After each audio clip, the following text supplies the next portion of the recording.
안녕하세요. 인구토크 올인의 최철규입니다. 안녕하세요. 김신혜입니다.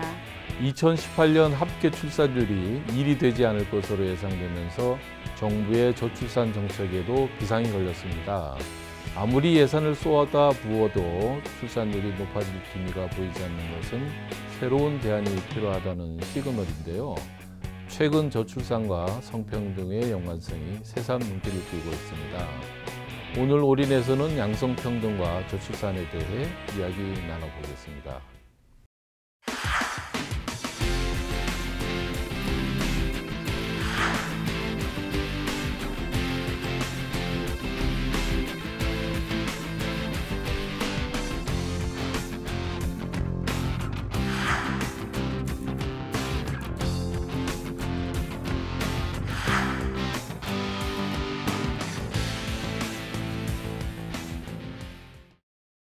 함께 이야기 나눌 두 분 모셨습니다. 안희환 한국양성평등교육진흥원 명예교수님, 노경의 경기도 가족여성연구원 정책연구실 연구위원님, 반갑습니다. 네, 반갑습니다. 네. 본격적으로 이야기 나누기 전에 오늘의 주제에 대해 강의를 준비해 주셨는데요. 먼저 들어보겠습니다. 교수님 부탁드립니다.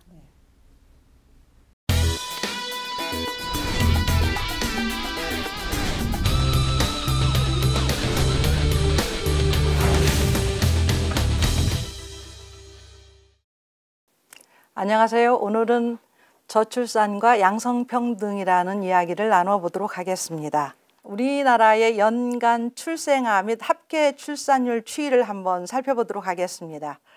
2012년에 1.30명이었고요. 2018년은 0.97명. 그리고 태어나는 우리가 그 아이수를 보니까요. 48만 5천 명에서 32만 5천 명으로 아주 급격하게 낮아지고 있는 추세입니다. 저출산의 문제점은 여러분들도 잘 아시겠지만은 인구가 감소된다는 것은 바로 국력이 감소된다는 것을 의미합니다. 저출산의 문제점을 한번 살펴보면은 맨 먼저 노동 공급의 감소가 일어납니다. 그 다음에 이를 통해서 성장 잠재력이 약화가 되겠죠. 그 다음에 연금 적자가 커지고 국가 재정 악화, 또 이것은 다시 젊은 세대의 부담 가중이라고 하는 어떻게 생각하면 악순환의 지속이라고 볼 수 있습니다. 좀 더 상세하게 살펴보면 우리나라의 그 생산 연령과 고령 인구의 비중 추이를 한번 살펴보도록 하겠습니다. 우리나라는 전 세계 유례 없이 고령화 속도가 제일 빠른 국가입니다. 대한민국이 여러 가지 세계적인 기록을 많이 가지고 있는데 초저출산 국가라는 그런 세계적인 기록과 함께 고령사회로 진입하는 속도도 엄청 빨라졌습니다. 2017년도를 기준으로 보니까 저희가 벌써 인구가 65세 이상의 인구가 14.2%입니다. 인구가 65세 이상의 인구가 14%를 넘으면 우리가 일반적으로 얘기할 때 고령화가 아니고 에이징이 아니라 노화가 되는 고령화되는 그런 진행이 아니라 에이지드, 그래서 노화된 또 고령 사회로 진입이 되는 겁니다. 다음으로 보게 되면은 출산율과 일일 가정 양립 수준입니다. 하루 중 여성 또는 남성이 자기의 자유 시간이 얼마나 되는가를 가지고 이제 통계를 낸 거예요. 거기서 보니까 여기서 이제 오른쪽에 X축이죠. 오른쪽에 0 이런 부분은 뭐냐면 여성과 남성이 휴식 시간이 똑같다는 얘기예요. 그런데 여기서 0.5가 나고 0.5 시간이 이제 많은 나라를 보니까 제가 볼 때 스웨덴이 여성이 남성보다 0.5 시간 정도의 여유가 있는 나라예요.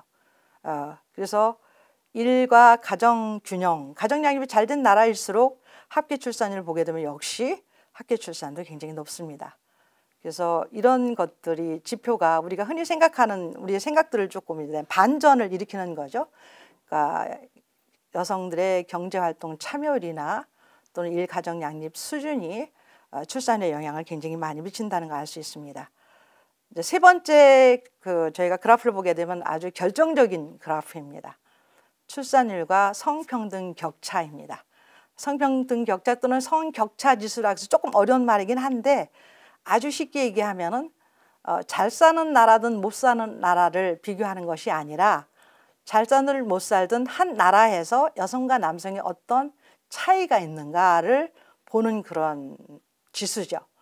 그래서 전 세계적으로 여성과 남성의 차이를 드러내는 많은 지수가 있지만 저는 이 세계경제포럼에서 발표하는 이 GGI, 그러니까 젠더 갭 인덱스라고 하는 조금 어려운 말인데 성격차 지수가 각 나라의 양성평등의 상황을 드러내는 가장 확실하고 분명한 지수라고 생각을 해서 제가 잘 인용을 합니다. 여기서 이제 X축을 보면 여러분 성평등 지수가 나와 있는데 0.5부터 1.0까지 돼 있죠. 그러니까 0.5보다는 1.0, 그러니까 1에 가까울수록 한 사회에 여성과 남성의 차이가 없는 거죠. 그런 의미에서 양성평등이 잘 이루어지는 그런 사회라고 볼 수가 있고요. 그 다음에 이제 Y축으로 저희가 역시 합계 출산율을 한번 살펴보도록 하겠습니다. 놀랍게도 현재까지 전 지구상에서 양성평등이 완벽하게 이루어진 국가는 없어요. 그러니까 지금 보게 되면 이제 아이슬란드가 항상 그 젠더 갭 인덱스에서 1위를 차지하는 나라인데요. 보면은 0.9 조금 못 미치죠. 그러니까 1.0이 되는 나라는 아직까지 없다는 이야기는 무슨 뜻이냐면은 전 세계적으로 양성평등은 모든 국가의 앞으로의 과제라는 그런 말씀을 드립니다. 그래서 양성평등이 잘 이루어진 나라일수록 합계 출산율도 높다는 것을 여러분 도표를 통해서 이해하실 수 있을 것입니다. 성격차 지수를 제가 좀 소개를 드리고 싶어요. 성격차 지수는 분야가 4개 분야를 나눕니다. 그러니까 경제 분야, 정치 분야, 그다음에 교육적 분야, 또 건강과 생존 분야 이렇게 4개로 나눠져 있고요. 각 분야별로 지표가 있습니다. 대한민국이 아주 강한 부분은요. 교육적 성취와 건강과 생존 부분, 교육과 건강이죠. 이 분야에서는 대한민국이 나름 경쟁력이 있는 곳인데 우리 대한민국이 가장 낮은 부분이 어디냐면요. 경제 분야와 정치 분야입니다. 여러분 한번 경제 분야에 대한 그 지표를 보시면요. 여성의 경제활동 참여율 빠른 시간에 올라가긴 되게 힘든 것 같아요.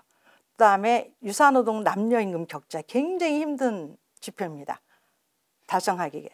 현재 보게 되면 우리나라의 경우에 여성이 남성의 65% 정도의 임금을 받는 걸로 되어 있습니다.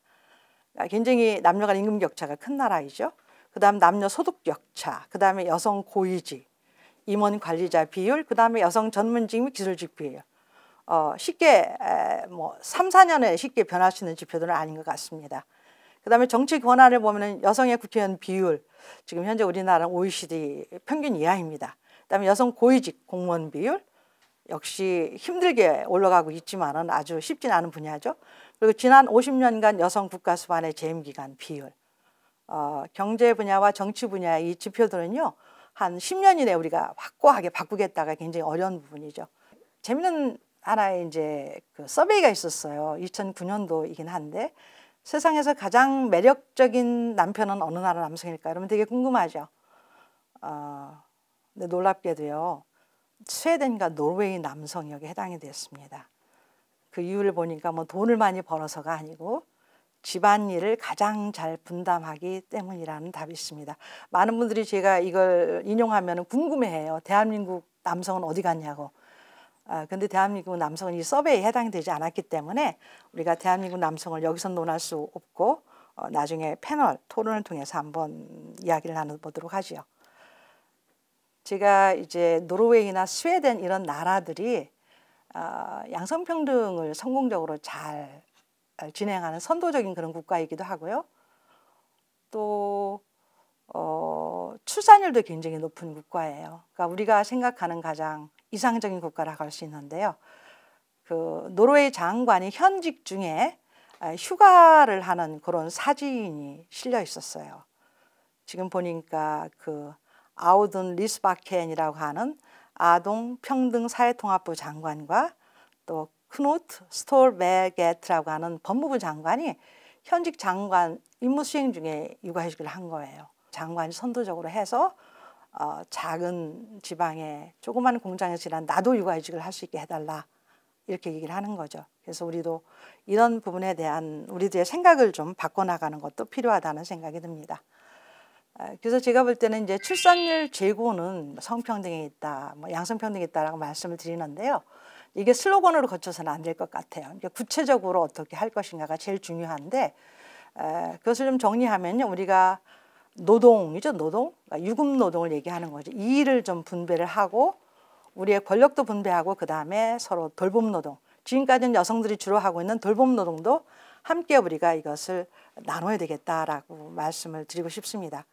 이런 것들이 앞으로 우리나라의 저출산 문제를 해결하는 중요한 방향이 되지 않을까 생각을 합니다. 이것으로 마치도록 하겠습니다.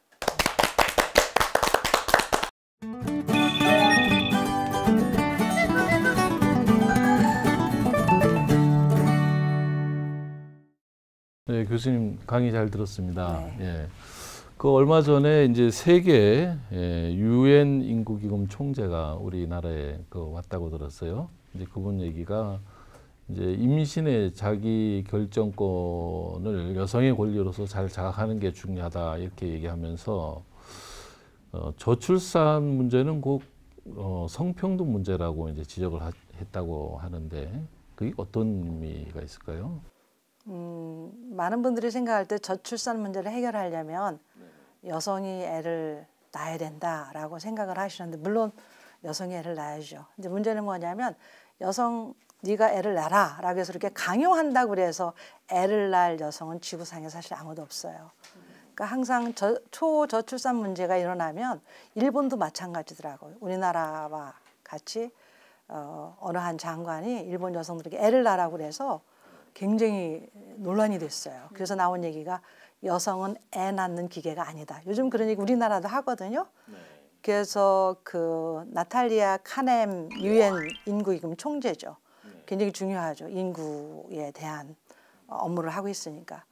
그래서 제일 중요한 건 뭐냐면 여성들한테 애를 낳으라고 강요하는 게 중요한 게 아니라 여성들이 정말로 애를 낳을 수 있도록 환경을 만들어주는 것, 조건을 만들어주고 그리고 여성들이 스스로 선택하게 하는 것.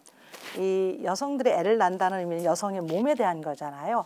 여성의 몸에 대한 주인은 여성이니까 여성들이 스스로 선택할 수 있도록 그리고 여성들이 애를 낳을 수 있는 환경을 만들어주는 것이 중요하지 뭐를 여성들 너희 애 낳는 기계 아니냐 이런 식으로 해서 이제 논란이 커진다는 것은 도움이 전혀 안 된다는 그런 이야기죠. 네. 본격적으로 이제 토크를 진행하기 전에 우리나라의 양성평등 수준, 성평등 수준은 다른 나라에 비해서 어느 정도 수준인가요? 아까 강의하실 때는 최하위 수준까지 이르렀다고 말씀하셨는데 어떻습니까? 많은 분들이 궁금해하세요. 우리나라 지금 현재 살아가는 거 보고 남녀 관계를 봐라. 사실 한국 여성처럼 집안에서 큰 소리 빵빵 치는 여성이 어딨냐라고 얘기를 하거든요. 근데 이제는 집안에서 누가 의사결정하고 큰 소리 하는 거는 여성과 남성의 어떤 사회적 지위를 얘기할 때 전혀 계산되지 않는 부분이에요.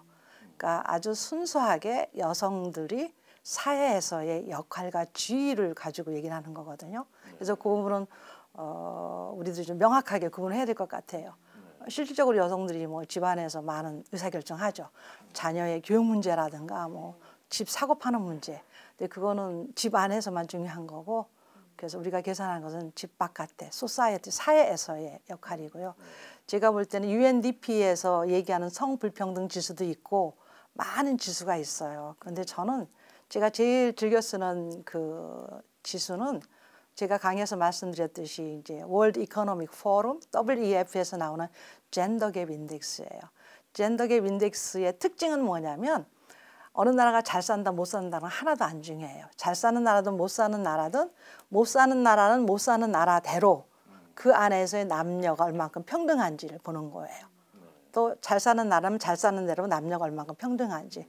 그래서 많은 분들이 WEF의 그 1등에서 10위 사이에 뭐 아프리카 국가도 들어가고 막 필리핀도 들어갔다고 되게 의아하는데 WEF가 보려고 하는 것은 국가의 발전 수준이나 정도를 보는 것이 아니라 각 나라에서의 남녀 간의 격차예요. 예를 들면 현재 우리나라가 여성과 남성의 임금 격차 얘기를 많이 하거든요. 그러니까 우리나라의 여성과 남성 임금 격차가 고본을 집으면 남성이 1,000원을 벌 때 우리는 650원을 받는다고 여성이요. 임금 격차가 굉장히 큰 나라죠. 35%. 근데 예를 들면 아프리카 어느 나라가 굉장히 못 사는 나라다. 그런데 보니까 거기 나라는 남자가 100원을 벌을 때 여성이 70원을 번다. 그렇게 되면은 그 나라가 양성평등, 인구가 관련돼 가지고 남녀 격차가 굉장히 작은 나라가 되기 때문에 그 나라가 더 우리보다 앞선 거예요. 그래서 그 부분은 우리가 오해하면 안 된다는 말씀을 꼭 드리고 싶습니다. 그런 지수로 봤을 때 결국은 세계경제포럼에 의하면은 아까 강의에서 이제 111위 정도 그렇게 나와. 그렇죠. 110등 바깥이에요. 항상. 바깥에. 예. 근데 UNDP 자료에 의하면은 우리나라의 이제 성불평등 지수가 뭐 12위도 하고 11위도 하고 뭐 이렇게 상당히 높은 수준으로 돼 있단 말이죠. 예, 노 박사님 거기에 대해서 좀 어떻게? 2017년 기준으로 성불평등 지수는 10위를 기록하고 있습니다. 근데 지표가 아예 성격차 지수랑 성불평등 지수는 구성 자체가 다릅니다. 일단 성불평등 지수에는 모성 사망비, 그러니까 자녀를 낳다가 이제 신생아 10만 명당 산모의 사망률을 모성 사망비라고 하거든요. 모성 사망비, 그다음에 청소년 출산율, 여성 의원 비율, 중등교육 이상 받은 인구, 경제활동 참가율 이렇게 주요 5개 지표가 들어간다고 보실 수가 있습니다. 그런데 잘 살펴보시면 우리나라 의료 수준 굉장히 발달해 있습니다. 그래서 모성 사망비가 굉장히 낮은 수준이에요. 그리고 청소년 출산율도 우리 사회가 굉장히 보수적인 편이기 때문에, 그리고 또 굉장히 학업을 중시하는 사회 분위기다 보니까 청소년 출산율이 전 세계적으로 봤을 때 매우 낮은 수준이라고 할 수 있습니다. 그리고 중등교육 이상 받은 인구로 치면은 중학교까지 의무교육이잖아요. 그러니까 굉장히 이 수치가 높은데, 이제 성격차 지수라면은 그 안에서 남녀의 차이를 보지만 이 성불평등 지수는 격차도 보지만 동시에 수준도 함께 고려를 하고 있기 때문에 이게 우리나라가 전체적으로 굉장히 높은 레벨의 그런 지표들이 많이 포함이 되어 있어서 우리나라 순위가 좀 높게 책정되는 경향이 있다고 볼 수 있겠습니다. 네. 우리나라 여성의 교육 수준이 상당히 높다고 이제 최고 수준으로 알고 있는데요. 실제로 어떤 조사에서 블라인드 채용을 했는데 여성 합격자 수가 훨씬 많았다, 이런 조사가 있었습니다. 그런데 성평등 관련된 부분은 좀 앞으로 나아가지 못하고 있는 상황 같은데, 그런 배경들이 뭔지 좀 전문가님께서 말씀을 해주시면 좋겠습니다. 여성들이 얼마큼 오랫동안 경제활동이죠. 우리가 경력을 쌓아가냐의 핵심인데, 얼마 전에 나온 그 연구원에서 나온 그 보고서를 보니까요. 출산하고 나서 그만두는 여성들이 또 꽤 많고요. 아이가 초등학교 입학할 때 또 한 번 그만두는 거예요. 그때가 더 많다고 그러더라고요. 맞아요. 그래서 아주 놀라운 게 여성들이 그만두는 그 지점들이 있더라고요. 그 지점들이 바로 뭐냐면 여성들이 양육에 대한 제1차 책임자 또는 양육 전담자죠. 제1차 책임자가 아니라 아예 전담을 맡아서 하는 경우가 많기 때문에 여성들이 경력을 단절하거든요. 여성들이 사회 활동을 하든 안 하든 이 돌봄은 여성의 역할이기 때문에 아직까지는 그 여성들한테 대해서 굉장히 부담이 많이 가는 구조입니다. 그래서 여성들이 그럼에도 불구하고 이제 출산, 아까 제일 처음 이슈에서 출산과 관련해서도 이제 자기 결정권이 중요하다 이런 얘기를 했지만, 당연히 출산 이때까지 하는 걸로, 그리고 아이를 낳으면은 자녀를 당연히 또 여성이 키우는 걸로 생각을 하다 보니까 여성들이 선택할 수 있는 선택지는 2가지밖에 없었던 거예요. 첫 번째는 전업주부로 경력 단절을 해서 아이를 키우든가, 아니면 슈퍼우먼이 돼서 일도 잘하고 아이도 잘 키우는 이 2가지 선택지밖에 여성들한테 주어지지 않았습니다. 실제로 우리가 광고에서 보시면, 광고에서 전업주부 엄마들이 아이의 키, 학습 이런 거는 다 엄마의 책임이고, 이게 안 되면은 엄마의 문제니까 뭐 잘 먹이세요, 뭐 이걸 공부를 시키세요, 그런 광고가 주를 이루었었는데, 요새 이제 맞벌이 부부들이 등장하는, 부부가 아니고 정확하게는 워킹맘이 등장하는 광고에 보면은 엄마가 이렇게 전업주부 전업주부 엄마들처럼 잘 해줘야 되는데 못하니까 미안해. 그렇지만 내가 뭐 이런 뭐 쇼핑을 통해서 아니면 뭐 이런 아이템을 구입을 해서 그만큼 이제 전업주부 엄마들이 하는 역할을 잘 할 수 있게 이 아이템이나 뭐 이런 서비스가 도움이 된다라는 주제가 거의 대부분이거든요. 이런 상황이다 보니까 경력 단절해서 전업주부로 살기도 싫고 슈퍼우먼을 선택하지도 않기 위해서는 자녀를 낳지 않는 게 이제 낳지 않느냐 아니라 정확하게 낳을 수 없는 이런 상황이 되는 것들이 이제 결국은 저출산으로 이어지는 부분이 있다고 하겠습니다.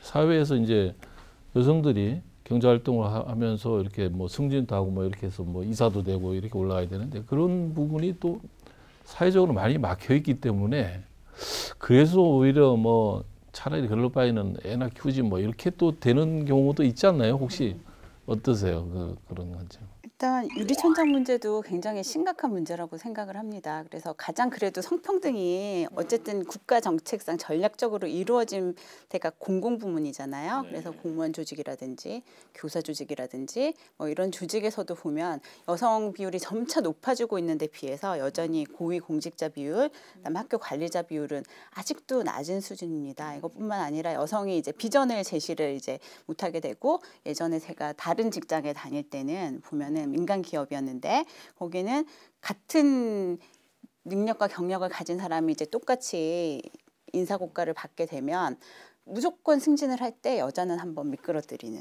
그런 관례가 있었습니다. 물론 지금 십수년 전의 이야기이기 때문에 지금은 그런 현상이 없어야 한다고 생각은 하지만 그럴 정도로 아직까지는 그런 보이지 않는 벽이 많고요. 채용 당시부터 시작을 해서 일단 여성들은 결혼을 하면 그만둘 거야. 그다음에 뭐 출산하면 그만둘 거야. 이런 아예 전제를 깔고 오래 다닐 사람으로 보지 않기 때문에 투자를 덜 하는 경향도 있습니다. 한 가지만 더 붙여서 말씀을 드리면 예를 들면 이제 뭐 승진이라든지 이런 걸 위해서 받는 뭐 필수 교육이라든지 이런 것들이 보통 조직 내 존재를 하잖아요.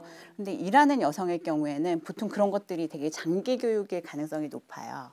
그런데 이제 만약에 숙박을 해야 된다. 그럴 경우에 이제 자녀가 있는 여성이라면 내가 그 기회가 있음에도 양육 부담이 나한테 오기 때문에 그런 기회를 오히려 또 덥석 잡기가 힘들고 그러면서 또 밀리는 경우도 있고 이러다가 또 경력 단절로 이어지는 경우도 있고 해서 이제 여러 가지 복합적인 문제가 사회적 있다고 불평등 봅니다. 문제도 있고 또 육아에 대한 가사에 대한 여러 가지 복합적인 부분이 작용하고 있다는 얘기죠. 인식에 대한 그런 부분도 있는 것 같은데요. 그리고 일단 육아휴직이라든지 이런 것들이 육아휴직, 그다음 출산휴가 이런 것들이 당연히 이제 여성의 복리와 이제 가족 생활을 위해서 일가정 양립을 위해서 그게 사회적으로 꼭 필요한 거야라는 인식이 있어야 되는데 아직까지 우리 사회 구조에서는 그것들이 어떤 비용으로 느껴지거나 아니면은 그 사람이 육아휴직을 간다든지 출산휴가를 갔을 때 대체 인력을 채용을 하고 해야 되는데 그걸 채용을 안 해서 이제 같은 조직에 일하는 사람들한테 그 일이 나누어서 분배가 되고 하는 과정에서 굉장히 민폐를 주는 걸로 또 인식을 하는 경향도 여전히 있는 것도 문제라고 사회적 인식, 그다음에 이제 가정 내 또 인식도 중요한 것 같습니다. 올 설 연휴에 좀 특이한 권고안이 있었는데요. 새로운 용어를 제시하자 해서 도련님 아가씨를 뭐뭐씨로, 시댁을 시가로, 그리고 장인과 장모를 아버지, 어머니 이렇게 좀 바꾸는 권고안이 나왔었는데요. 들어보셨었나요? 네, 이거는 계속 기사에 나오고는 있는데 사회 문화가 바뀌기 전에 이렇게 뭐 앞서 간다고 해도 그렇게 하는 분이 거의 없다고 하죠. 현실적으로 어려운 부분은 있긴 있지만 분명히 필요한 일이긴 한 것 같습니다. 네, 어쨌든 이런 사회 문화를 바꿔보자는 시도도 아까 그런 사회적 인식에도 영향을 줄 것 같습니다. 안 교수님은 이 호칭 문제나 이런 거에 대해서 어떤 견해를 가지고 계십니까? 가족 간에. 우리가 이제 도련님 아가씨라고 누가 그들을 도련님 아가씨라고 부르는가 했더니 그 집의 종이 그렇게 부르는데 결혼해서 그 집으로 시집간 며느리가 그렇게 부른다는 얘기는 종의 위치나 며느리 위치가 똑같은 거 아닌가라는 얘기가 이제 많이들 얘기를 하고 있잖아요. 그래서 저도 이제 강의할 때 이 부분을 좀 짚어봤더니요. 많은 남성들은 그것을 전혀 자기 형수가 자기를 뭐라고 부르는지도 별로 인식을 못 하더라고요. 그러니까 아주 익숙한 거죠. 그런 거.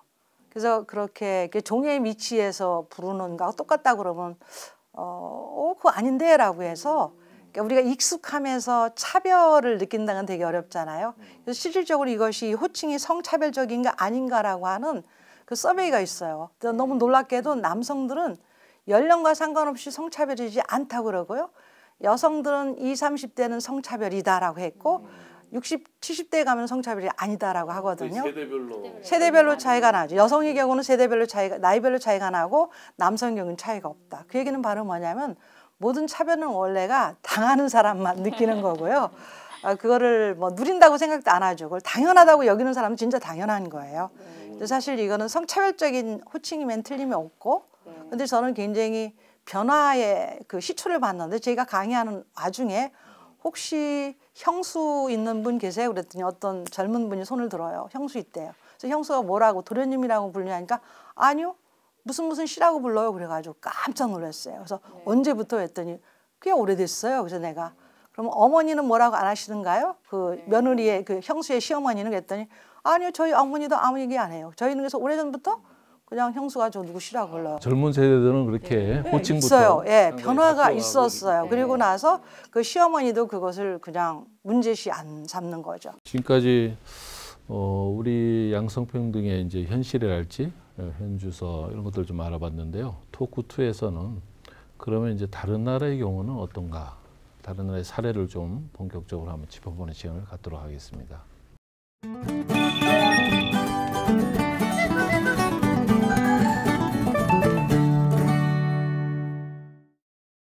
교수님, 그 저출산 문제 해결하거나 이제 극복하는 데 있어서 주로 유럽에 대해서 우리가 스터디를 많이 한단 말이죠. 예, 그 중에서도 이제 스웨덴의 경우 아까 그 강의 때도 나왔습니다만 여성의 경제활동 참가율도 높고 또 일가정 양립도 잘 되면서 출산율도 높은 나라로 돼 있어요. 그 스웨덴이 특별하게 어떤 저출산을 극복한 어떤 뭐 원인이랄지 뭐 대책이랄지 그런 걸 잘 근거가 있습니까? 어떻습니까? 스웨덴의 경우도 저출산의 문제는 선진국에서 일찍이 경험을 했던 것 같아요. 여성들이 경제활동을 하면서 저출산 현상이 나타나서 거기에 되게 긴장을 하고 있었고 그래서 여성 경제활동 참여를 막을 수는 없고 그래서 고민을 하다가 찾아낸 게 결국은 일과 가정 양립이라고 하는 굉장히 바람직한 방향을 찾아낸 거죠. 그리고 사실 그런 방향으로 가야 된다고 해서 OECD에서 많은 나라에게 권고를 했거든요.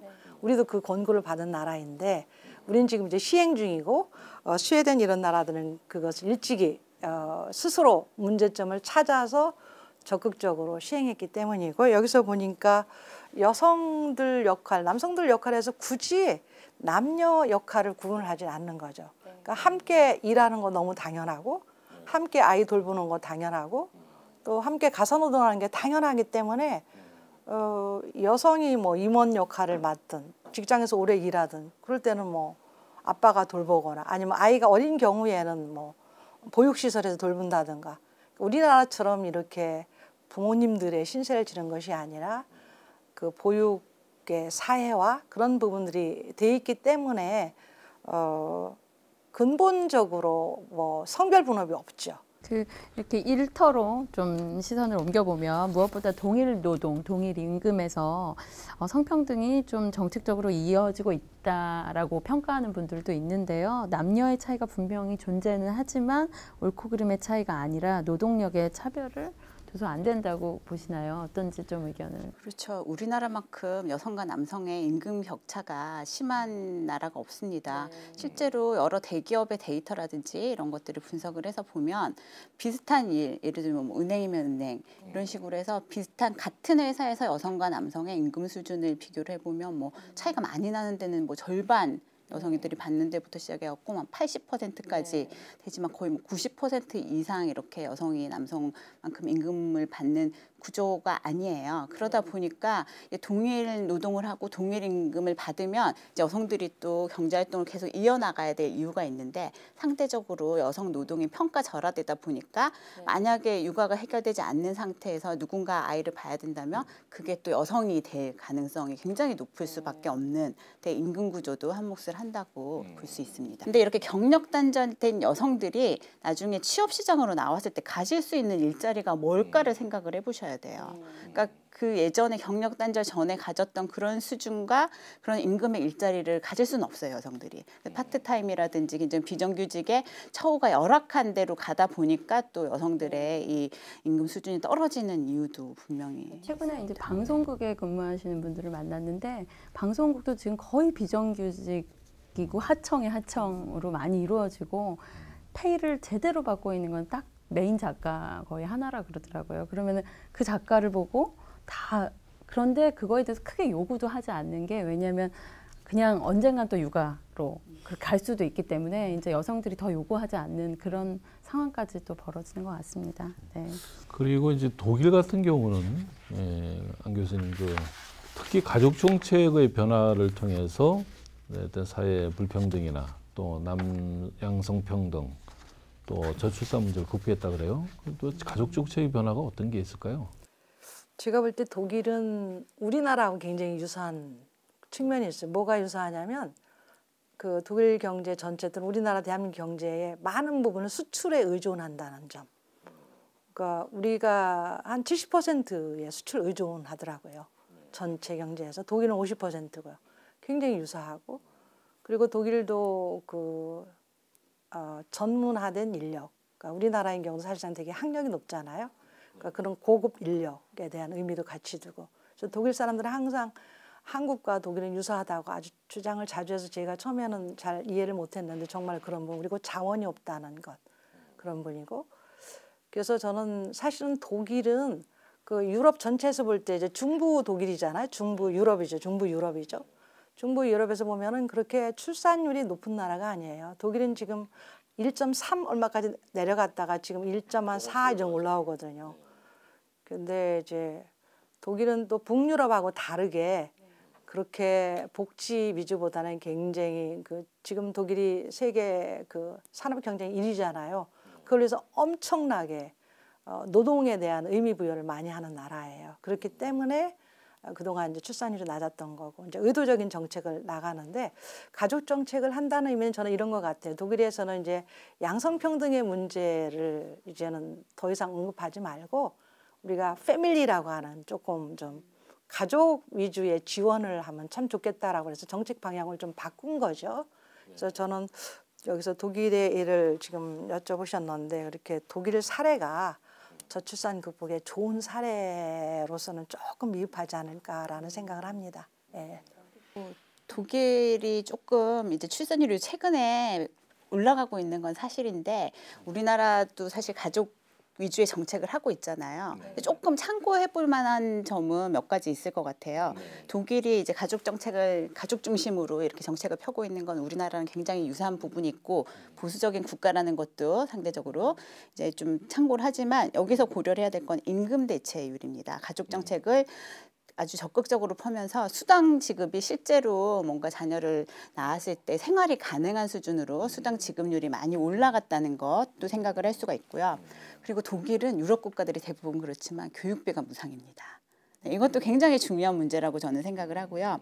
그리고 또 독일이 최근에 난민들을 굉장히 많이 받으면서 이민자들은 뭐 2명 가까이 2명 이상 이렇게 낳는 경우가 많기 때문에 또 이민자들이 적극적으로 이렇게 유입된 것도 독일 출산율에 일부 영향이 있지 않나. 영향을 주긴 하는데 아주 비판적인 독일인 수들은 이렇게 얘기를 해요. 독일이 난민을 많이 받아들였다는 얘기는 사실이 아니다. 팩트 체크를 해야 되는데 왜 사실이 아니냐고 그러냐면 우리가 생각할 때 수적으로는 많이 받아들인 건 맞지만 독일의 인구를 봐라. 인구 비율로 보면은 북유럽에 있는 스웨덴이나 이런 나라가 훨씬 많이 받아들였다.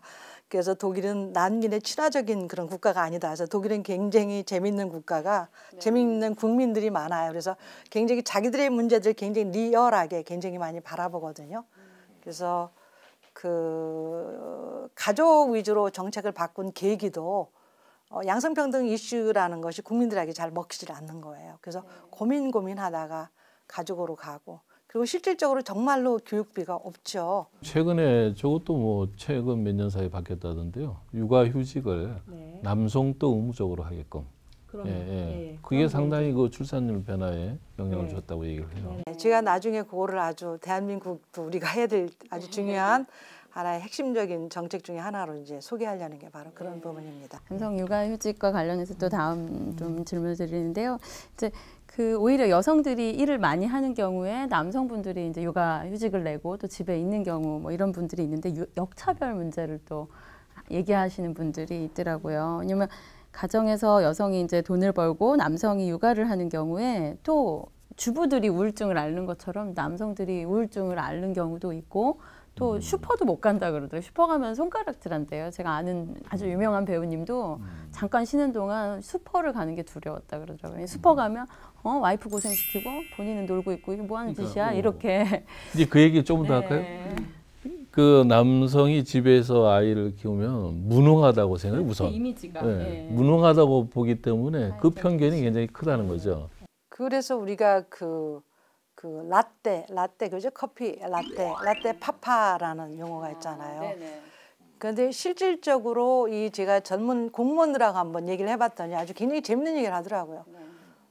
우리가 생각하면 한국 대한민국 공무원이면 얼마나 좋을까라고 생각하는데 공무원 자기들의 꿈은 그 스웨덴이나 노르웨이의 아빠들처럼 좀 오전 10시에 그 카페에서 라떼를 마시면서 남자들끼리 수다 떠는 것이 자기 꿈이다라고 그래서 그런 꿈이 저는 속히 이루어지기를 바란다고 얘기를 했는데요. 실질적으로 북유럽에서도요. 그냥 맘대로 쓰라고 그랬더니 남성들이 안 하는 거예요. 남성들이 안 하는 이유는 너무나 당연하죠. 둘 중에 한 사람이 육아휴직 할 때 누가 육아휴직하겠어요? 월급이 적은 사람이 육아휴직하는 거예요. 그건 너무나 명명백배. 그죠? 그래서 국가에서 고민하다가 할당제로 바꾼 거죠. 물론 할당으로 하는 기간이 길지는 않아요. 그럼에도 불구하고 아버지가 양육자라고 하는 문화를 바꾸기에는 충분했던 것 같아요. 엄청난 변화가 오는 거죠. 그렇죠. 그래서 저도 우리나라도 정부에서 공공분야부터 시작을 해야죠. 우리가 이 민간은 어려움이 있으니까 그래서 이런 공공분야부터 아빠들의 육아 할당제를 하면 그 기간이 뭐 한 달이 되든 두 달이 되든 분명히 우리가 아버지가 육아에 참여하는 그 문화를 바꾸는 데는 기여를 한다는 생각이 뭐 대책까지 이제 조금씩 이제 말씀을 해주셨는데요. 이제 우리 토크 3에서 본격적으로 우리 사회 변화를 위한 정책이나 대안이 무엇이 있는지 한번 짚어보도록 하겠습니다.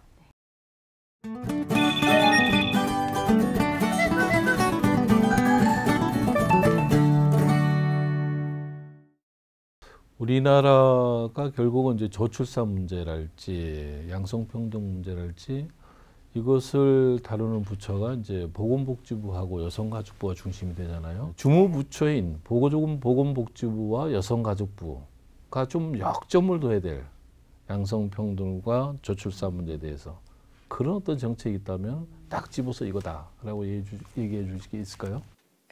저는 여성가족부가 할 수 있는 일 중에 하나가 아빠들을 위한 육아 할당제를 한번 도입해보면 어떨까 생각을 해요. 그 도입 검토를 여성가족부는 이미 했다고 생각을 하거든요. 이제 실질적으로 실천을 하는 것이 굉장히 중요하고 지금 보니까 그 남성들의 육아휴직 참여율이 굉장히 뭐 퍼센트가 확 올라가죠. 그렇지만 절대 비율에서 보면 여전히 10% 이하예요. 그러니까 이 증가 속도는 굉장히 빠르고 실질적으로 전체에서 보게 되면 올라가긴 하지만 여전히 우리가 생각하는 거 그렇죠. 그래서 저는 이제 아빠들의 그 육아 할당제, 육아휴직 할당제를 통해서 대한민국의 문화를 바꾸는 일을 여성가족부에서 했으면 좋겠고요. 네, 보건복지부에 제가 좀 건의하고 싶은 거는 다자녀에 대한 이런 혜택들이 있잖아요. 사실 다자녀라는 게 뭐가 다자녀입니까? 사실 되게 애매모호해요. 그래서 지금 제가 보니까 자녀 한 명을 낳고 두 번째 자녀를 안 낳는 가정이 되게 많아요. 그래서 저는 이제 두 번째 자녀를 낳을 수 있도록 환경을 해주는 것 중에 바로 뭐냐면 저는 두 번째 자녀부터 지금 현재 우리가 다자녀라고 우리가 3자녀부터인가요? 다자녀가? 그런 혜택들을 두 번째 자녀부터 주는 것이 저는 굉장히 이렇게 뭐랄까 굉장히 뭐랄까 어쨌든 동기부여가, 동기부여가 되는. 되는 네. 그런 거라는 생각이 들어서요. 그렇죠. 그 두 부처가 네. 제가 제안한 그 두 개 아주 힘들어 보이진 않아요. 제가 보기에서 네. 적극적으로 한번 실시를 해보시면 어떨까라는 생각이 듭니다. 네. 노 박사님 어떠세요? 일단 아까 이제 안 박사님께서 이 출산과 관련해서 이 출산율이 높아지는 경우에는 보면 여성의 경제활동 참가율도 높다라는 얘기를 하셨어요, 사실은. 근데 그 경제활동 참가율을 이제 높이기 위해서는 사실 굉장히 고려해야 될 것들이 많거든요. 근데 지금 현재 뭐 보건복지부, 여성가족부 이렇게 한 부처에서 어떤 작은 정책으로 하기보다는 사실 전방위적으로 뭔가 조금 더 통합적이고 좀 공격적인 협조 체제를 구축할 수 있는 좀 더 적극적으로 힘을 실을 수 있는 방안에 대해서 그게 뭔지는 모르겠지만 이게 지금 뭐 저출산 고령화위원회가 대통령 직속위원회로 있잖아요. 네, 그렇긴 하지만 아직까지는 그냥 이게 사회적인 합의 자체도 조금 많이 안 이루어진 것 같아요. 특히 서울이나 수도권, 경기도 지역 같은 경우에는 인구 감소가 눈에 보이지 않거든요. 그렇기 때문에 좀 국민들 자체도 이 정책에 대한 체감도도 떨어지고 관심도도 떨어지고 그러다 보니까 또 오히려 이런 문제들이 그냥 숫자로만 논의되고 있는 수준에 그치고 있어서 조금 더 이게 방향성이라든지 아니면 협조 체계나 이런 부분들에 있어서 조금 더 다른 생각을 조금 고민을 해봐야 되지 않을까. 근데 그 답이 뭔지는 저도 모르겠어요. 네. 아무리 그 제도가 이제 잘 돼 있다 하더라도 실제 그 제도를 제대로 이제 그 이행할 어떤 사회적인 어떤 문화나 인식 이런 것들이 부족하면 상당히 좀 문제가 되고 있는 것 같아요. 우리나라도 부모 세대하고 자식 세대하고의 사회적인 인식이 많이 바뀌고 있는데 가치관이 그런 어떤 가치관, 인식에 있어서 혹은 우리가 좀 뭐 참고할 만한 게 없을까요, 혹시? 예전에 인식의 변화는 아니고요. 제가 차를 타고 가다가 라디오를 들었는데 라디오에서 이 육아라는 게 얼마나 스트레스야라는 질문을 여러 나라에 대해서 했는데 우리나라의 스트레스 지수가 제일 높은 거예요. 그래서 예전에는 이 자녀라는 게 자녀의 의미가 소비를 하는 주체라기보다는 생산을 하는 단위였거든요. 그래서 농경 사회에서는 자녀를 많이 낳을수록 이렇게 일손이 되고 이렇게 가정 경제를 활성화시킬 수 있는 차원이었다면 지금은 이제 자녀의 의미가 생산이 아니라 소비잖아요. 뭐든지 자녀가 있으면 뭐 자녀 하나 키우는데 뭐 3억이 든다, 5억이 든다 그런 얘기가 있을 정도로 또 거기다가 우리나라의 문제는 지금 자녀에 대해서 그 부모 특히 엄마의 헌신을 굉장히 강조하는 분위기입니다. 그러니까 이게 마치 자녀가 잘못되면 자녀가 뭔가가 잘못되면 그건 곧 엄마 인생의 실패를 의미하는 이런 상황에 이르다 보니까 굉장히 스트레스 수준이 높을 수밖에 없는 상황인데 뭐 당장에 보면 뭐 미국 같은 경우만 봐도 뭐 그렇게 스트레스가 아니다라고 응답한 비율이 더 높은 거예요. 그래서 일단 자녀에 대해서 이 부모의 역할이라든지 이런 아주 근본적인 것부터 조금 다시 생각을 해야 되는데 뭐 세대에 따라서 지금 젊은 세대들은 조금 바뀌고 있으니까 이제 그것과 관련해서 이제 또 인식과 관련된 제도적인 지원이 조금 필요하지는 않을까 합니다. 네. 네. 오늘 여러 가지 뭐 저출산과 성평등의 문제, 또 우리 현실, 해외 사례 두루두 살펴봤는데요. 이제 토크의 마지막으로 이것만은 꼭 한번 좀 얘기하고 싶다. 뭐 또 마무리 좀 해주고 싶은 말씀 있으면 한 말씀씩 듣고 토크를 마무리하도록 하겠습니다. 우리 사회에서 육아가 사실 되게 부담이 많이 가요. 우리나라처럼 자녀를 키우는데 돈이 많이 드는 나라도 없고 그래서 그 육아라는 게 사실 육아는 기쁨이 있다라고 말하는 건 참 약간 억지를 부리는 것 같고 결국은 우리가 자녀를 낳아서 키우는 것이 되게 자연스러워야 되는 그런 환경이 갖춰져야 되는데 아까 얘기한 대로 일가정 양립도 필요하고 또는 자녀 교육에 대한 그런 부분들 그러니까 교육제도 그런 부분도 많이 들어있어서 진짜 출산 문제는 어느 누구 하나의 아이디어로 될 수 있는 부분은 정말 아닌 것 같고 국가 전체가 힘을 모아서 풀어나가야 될 숙제라는 생각이 듭니다. 네. 네, 저출산 해결을 위해서 정부에서 굉장히 많은 예산을 쏟아붓고 있는데요. 단순히 어떤 특정 분야의 예산이나 비용 지원 차원으로는 저출산이 해결될 수 없습니다. 근본적으로 뭐 일자리라든지 일가정 양립, 뭐 성별 분업, 뭐 굉장히 복잡한 문제가 이제 안 교수님 말씀하신 것처럼 엮여 있기 때문에 그런 부분들에 있어서 이제 복합적인 고민이 필요하지만 그 중에서도 가장 핵심은 성평등이다라고 말씀을 드리고 싶습니다. 네. 네, 오늘 두 분 좋은 말씀 감사드립니다. 남자와 여자이기 전에 사회를 이루는 한 명의 구성원으로 인정받을 때 저출산의 탈출구도 보이지 않을까 싶습니다. 사람들의 의식 수준은 점점 높아지는데 그 사람들이 이루고 있는 사회가 이를 따라가지 못한다는 것은 참 아이러니하고 안타까운 일입니다. 하지만 이런 논의가 점점 활발해지는 것도 더 나은 사회가 되기 위한 과도기겠죠. 오늘 함께 해주신 두 분 감사드립니다. 저희는 다음 시간에 다시 찾아뵙겠습니다. 시청해주신 여러분 감사합니다.